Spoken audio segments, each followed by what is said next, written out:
Cette vidéo est financée par les membres de la chaîne. Cliquez sur rejoindre pour soutenir mon travail et bénéficier de toutes les séances sans pub et de 20 hypnoses inédites. Cette hypnose pour s'endormir ultra rapidement a été enregistrée lors de la dédicace de mon livre Maîtrise les super pouvoirs de l'hypnose aux Nature et Découvertes de Rouen. Je vous invite à garder cette hypnose dans votre smartphone sur votre table de chevet pour pouvoir, dès que vous le souhaiterez, vous endormir ou vous rendormir directement la nuit. Vous observerez qu'en la pratiquant quotidiennement, vous vous endormirez de plus en plus rapidement jusqu'au moment où le simple son de ma voix vous fera tomber de sommeil. Mais commençons cette hypnose, voulez-vous? Nous allons partir faire une cueillette de champignons hypnotiques, peu importe que cela vous soit déjà arrivé en vrai ou non, puisque l'hypnose va créer pour vous un état merveilleux de neutralité, de bien-être, et votre inconscient va tisser pour vous le rêve d'une telle expérience. Et très rapidement, vous vous sentirez de plus en plus détendu jusqu'au moment où les yeux déjà fermés par l'hypnose, vous vous endormirez du sommeil de la nuit. Je vais vous demander de commencer à fixer un point, peu importe lequel, et de le regarder avec douceur, un peu de cette manière que l'on a de plisser un peu les yeux quand on se souvient d'un événement agréable lorsque l'on plonge dans ses souvenirs. L'hypnose est en quelque sorte une abstraction de l'extérieur et le fait de fixer ce point vous permet de vous recueillir. Il n'y a aucun effort à faire. Les pensées conscientes vont devenir de moins en moins fréquentes et à un moment, votre corps sera tellement détendu que vous aurez simplement envie de fermer les yeux et vous entrerez dans un état de transe qui deviendra de plus en plus efficace et rapide à mesure que vous répéterez, si possible quotidiennement, cette séance. Peu importe le moment où les yeux se fermeront, ce sera peut-être au chiffre 5, peut-être au chiffre 1 dans ce décompte. Cela n'a pas la moindre importance. 5. Vous entendez les bruits autour de vous, bien sûr. Ma voix qui va bientôt se préciser en vous pour vous guider. Et tandis que vous prenez conscience de cet environnement sonore, de ma voix, donc toujours plus précise, et que vous ressentez déjà les premiers effets de cette intériorisation si typique de l'hypnose, simplement parce que vous acceptez de vous poser, de vous laisser porter par cette voix. Eh bien, le signe de ce changement, c'est la respiration qui devient plus profonde. Le regard déjà un tout petit peu perdu comme dans des souvenirs.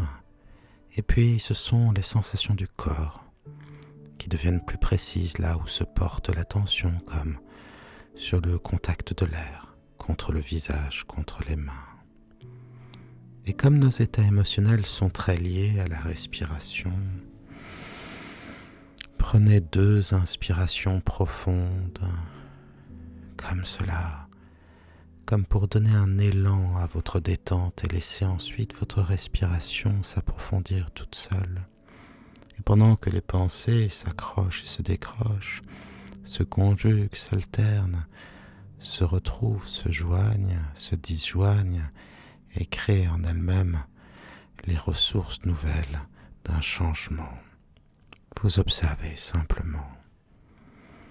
Eh bien, cette respiration qui devient plus profonde, plus lente, plus calme, mais aussi cet air qui se diffuse dans les poumons comme des racines de calme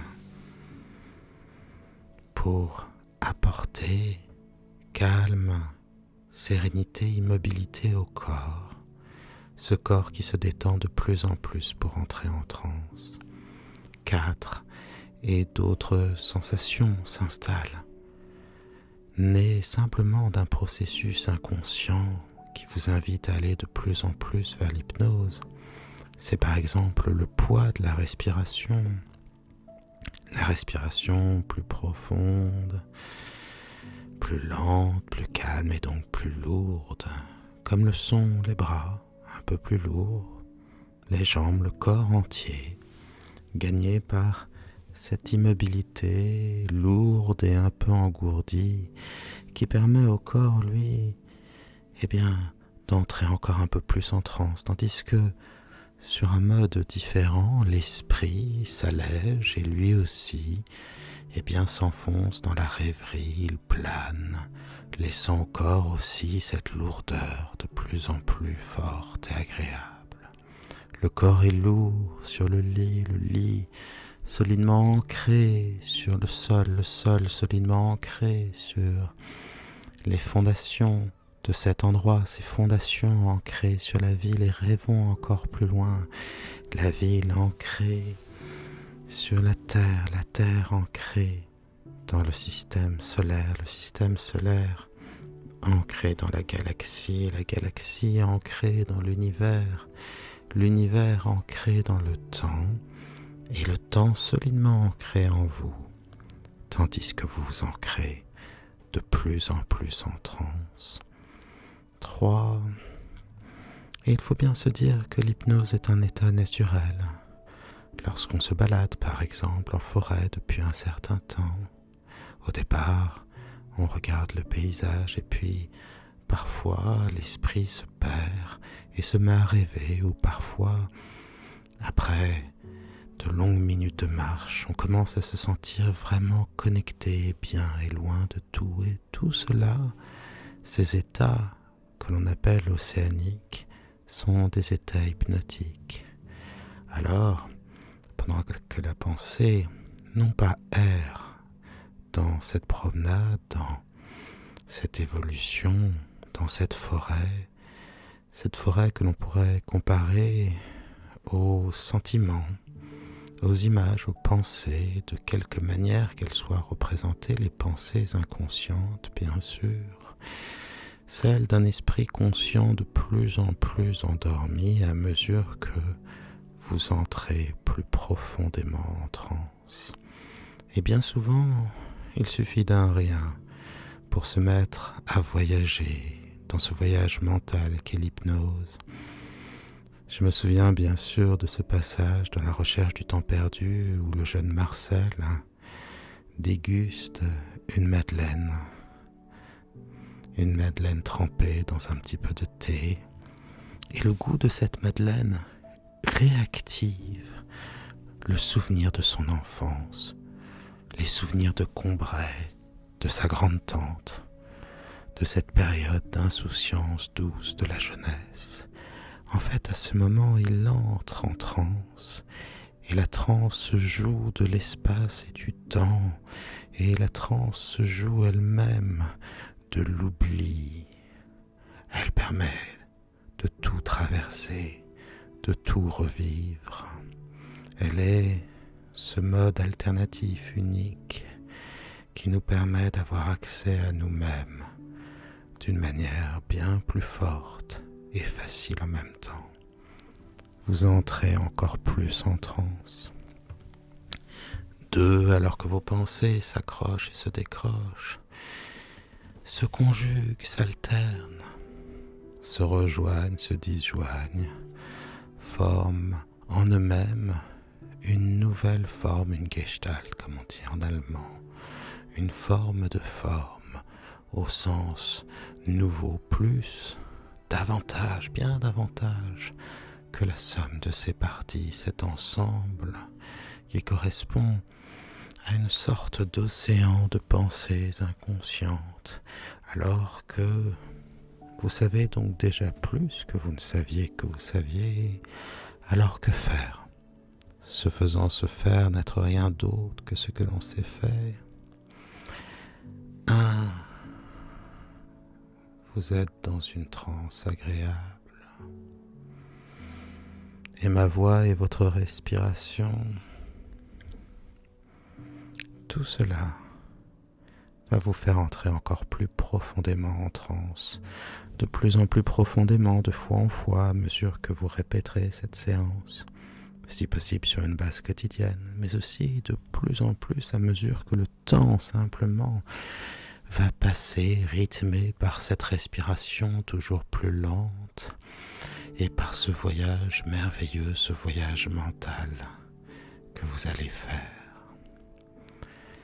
Alors, pendant que se conjuguent, s'alternent, se retrouvent, se rejoignent et se disjoignent donc, tant les pensées préconscientes qu'inconscientes, conscientes ou même, si l'on doit entrer dans une considération différente, séparer non seulement le conscient de l'inconscient, mais le ça du surmoi et du moi ou, pourquoi pas, la vision d'un esprit décomposé entre le moi enfant, le moi adulte et le moi ordinateur, entre finalement une pulsion de vie, de joie, d'éros, la manière donc de joindre cette forme, cette gestalt, comme je disais tout à l'heure, et de laisser son esprit totalement planer et son corps s'alourdir dans une transe plus profonde.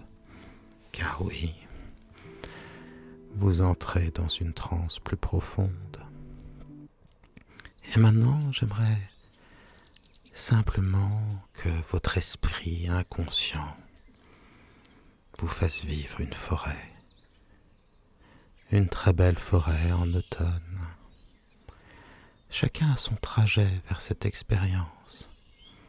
Et je ne sais pas quelles sont les sensations qui en premier vous feront voyager à travers le temps, l'espace ou même gagner un territoire imaginaire.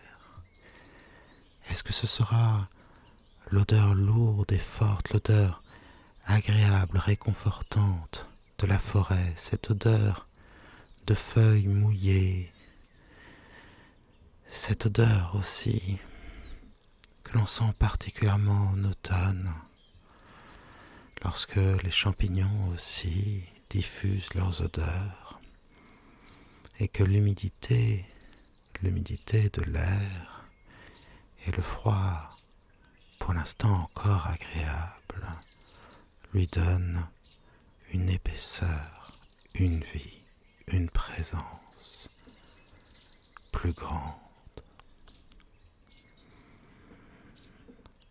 Il suffit d'une sensation. Par exemple, le contact des bottes ou des chaussures sur les feuilles, cette manière élastique de marcher, les feuilles qui glissent de chaque côté parfois, les bogues des châtaignes que l'on peut écraser du pied. Et ce sera peut-être pour vous plutôt une image qui vous fera retomber, revivre, réexpérimenter cette balade en automne en forêt. Peut-être l'image de ces couleurs merveilleuses, de ce festival métallique de couleurs qui vont du cuivre à l'or, ou peut-être la vue des feuilles qui tombent, le vent que l'on devine lorsqu'elles s'envolent, ou peut-être ce spectacle émerveillé lorsque, regardant la frondaison des arbres comme de grandes cathédrales gothiques, les couleurs des feuilles, le bleu du ciel et parfois ces lacs de lumière qui le traversent peuvent faire penser aux rosaces, aux vitraux des églises. Alors oui, face à tant de beauté, on respire plus amplement, plus lentement, comme si en respirant, On voulait s'imprégner de toute cette beauté, de toutes ces sensations, les faire siennes. Et il suffit de marcher et les images, les sons, les sensations vont se préciser de plus en plus. Et plus elles vont se préciser, plus vous serez profondément en transe et plus vous serez profondément en transe. Plus cette expérience deviendra vivante, même plus que cela, vibrante, porteuse d'un calme, d'une paix et d'une douceur si grande que l'esprit se taira, que les yeux auront envie de se fermer et d'entrer dès maintenant sur le chemin du sommeil. Je vous parlais de ces moments précieux, de ces moments où on regarde la frondaison des arbres. Alors oui, on sent, comme dans une église, qu'il y a quelque chose de sacré. Et on essaye de faire moins de bruit, de diminuer sa présence pour ressentir davantage les lieux, les couleurs et les bruits aussi des quelques oiseaux qui sont restés et des quelques animaux qui encore marchent sur le sol forestier. Alors oui, quelque chose se passe. Il devient de plus en plus facile de rêver à cette forêt, à cette beauté. Et le cœur s'émeut devant celle-ci et sent une sorte de secret, l'espoir de quelque chose de supérieur qui ferait vibrer l'âme. Sentir l'air frais contre son visage, la pluie parfois aussi, toucher le tronc de ces arbres vénérables et ressentir un vrai plaisir, le plaisir d'être, le plaisir de marcher, le plaisir d'échapper aussi au tumulte, au bruit de la vie moderne. On se sent plus proche de soi-même, plus connecté et en paix. Mais comment pourrait-il en être autrement lorsque tout autour n'est que beauté, équilibre, tranquillité? Mais n'oublions pas pourquoi nous sommes ici avec nos paniers. Nous sommes à la recherche de champignons délicieux à manger, comme les bolets par exemple, les trompettes de la mort, ou d'autres délices dont je tairai le nom et dont je tairai les lieux de cueillette secrets. Et puis, pour celui qui ne connaît pas le nom des champignons, qui ne sait pas les reconnaître, il y a le simple plaisir de la vue, de la découverte. Il y a quelque chose de merveilleux dans la forme des champignons, dans les endroits où ils poussent, sur le tronc d'un arbre, sur une souche tombée à terre, et sur ces formes des champignons, mais aussi ces drôles de petits ensembles de champignons qui évoquent des petites villes, et on imaginerait bien vivant, et on imaginerait volontiers vivant dans ces endroits, à côté des champignons, des gnomes, des farfadets, des fées, tout un petit peuple qui habiterait ici. Et puis, pour ceux qui connaissent les champignons, il y a l'anticipation de la découverte, car c'est une sorte de chasse au trésor, et on est content d'avoir son couteau, son opinel sur soi, pour les couper bien à la base comme il faut. Et puis, partir à la cueillette des champignons comme vous le faites, c'est retrouver en nous quelque chose d'archaïque, d'ancien, de profond. Il y avait, paraît-il, chez les hommes et les femmes des cavernes, des cueilleurs ou des chasseurs. Eh bien, ces gestes, ce regard dans la forêt à la recherche de trésors, eh bien, cela nous place dans une sorte de chaîne qui commence à la nuit des temps et va jusqu'à maintenant. On sent en nous un plaisir essentiel, sain, naturel. C'est un vrai plaisir, ces gestes immémoriels. C'est le même plaisir que l'on a tout simplement à se retrouver autour d'un feu, bouger, marcher, trouver autour de soi les moyens de se nourrir, mais aussi les moyens de voir la beauté du monde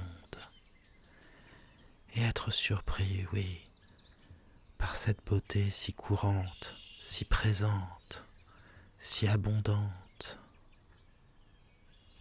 Et puis pour certains d'entre nous, et peut-être pour vous maintenant, c'est une impression de connexion à la forêt, aux arbres, à la nature en général, au vivant peut-être, en élargissant encore plus cette impression. Alors oui, le corps, là-bas, porté par le rêve de l'esprit, s'alourdit, s'endort encore plus. Et sa respiration est celle d'un dormeur déjà. Qu'il est doux de se laisser porter ainsi et d'observer l'inconscient qui pour nous tisse le plus merveilleux des rêves. Celui de cette cueillette de champignons en automne, dans cette forêt où règne le vrai, le beau, la simplicité. Là où les yeux et le cœur peuvent s'enchanter. Et maintenant, je vais demander à votre esprit inconscient de vous faire continuer cette balade jusqu'aux confins de l'hypnose, jusqu'aux rives du sommeil. Peut-être aurez-vous envie de cueillir quelques châtaignes, de faire un feu de bois pour les faire griller. Peut-être aurez-vous envie de vivre ce moment merveilleux où l'on trie ses champignons, on les nettoie et on les cuisine. Peut-être aurez-vous envie aussi de voir le soleil se coucher ou se lever sur cette forêt merveilleuse. Peut-être aurez-vous envie de partir à la découverte des animaux qui encore maintenant en automne peuvent se laisser découvrir dans la forêt, des biches, des cerfs, des sangliers, des laies. Alors, à partir de maintenant, c'est votre inconscient qui reprend la barre. Et ma voix n'est là que pour approfondir le sommeil de l'hypnose et laisser s'installer toujours davantage le sommeil de la nuit, alors que déjà certains des rêves, des rêves de la nuit, des idées du domaine de Morphée se sont immiscées dans ce songe hypnotique, dans ce voyage mental. Et maintenant, je laisse votre inconscient vous bercer de rêves, de beauté, de douceur, jusqu'au sommeil de la nuit.